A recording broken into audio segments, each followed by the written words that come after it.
L-iskandlu tal-loti tal-commissions fuq ix-xiri taż-żejt mill-Eni Malta ġelna nirrealizzaw li fil-qasam politiku hemm dinja oħra li ma nafux biha. Jgħid dan l-editur maniġerjali tal-Media Today Xavier Balzan. Għalhekk hemm bżonn li l-politiċi jibdew jiddikjaraw l-interessi tagħhom kif isir fil-Parlament Ewropew. Naħseb li rridu naslu f'sitwazzjoni fejn il-politiċi jiddikjaraw l-interessi tagħhom, jiddikjaraw il-laqgħat kollha tagħhom bħalma jsir fil-Parlament Ewropew. Fuq l-iskandlu taż-żejt Balzan jgħid li għadha ma ħarġitx l-informazzjoni kollha. Jgħid li apparti Tonio Fenech anka il-Partit Nazzjonalista irċieva arloġġ tal-lira. Wara ħafna dowmin smajna li ingħata pereżempju il-Ministru tal-Finanzi. Imma ma smajniex li pereżempju ingħata wkoll l-istess arloġġ tal-lira li pereżempju l-Partit Nazzjonalista. Dik m'għedniex.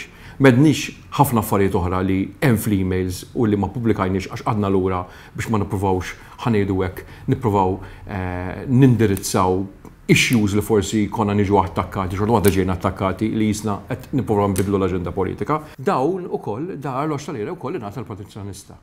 Mill-familja Farrugia, u għalhekk wieħed jistaqsi għalfejn ukoll wieħed ma jistax juża l-istess scale bħal montużaw ma dawn in-nies kollha, għandi nifhem hemm iktar nies, mill-pulizija. Dan id-din. Al kontrarju ta' dak li qed jgħid il-Ministru Tonio Fenech, Balzan sostni li dan l-arloġġ jiswa 5,000 euro u mhux inqas. Li dan l-arloġġ tal-lira li jiswa 5,000 euro, mhux vera jiswa 3,000 jew 2,000 euro, hekk jinbiegħu daw u jsiru għand id-djar tan-nies.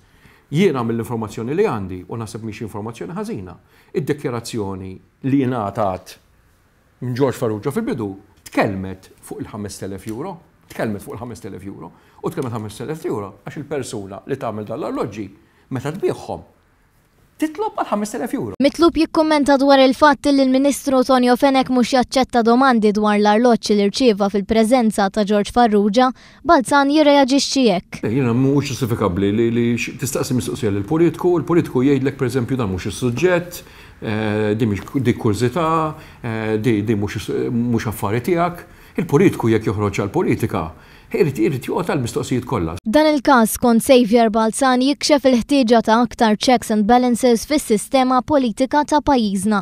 F'dan l-eżerċizzju kollu joħroġ ċaru tont li il-mod kif il-politiċi jindirizzaw dawn il-problemi tinbidel. Checks and balances, iktar trasparenza, il-politiċi ma jistgħux jaqbdu jaċċettaw regali, impossibbli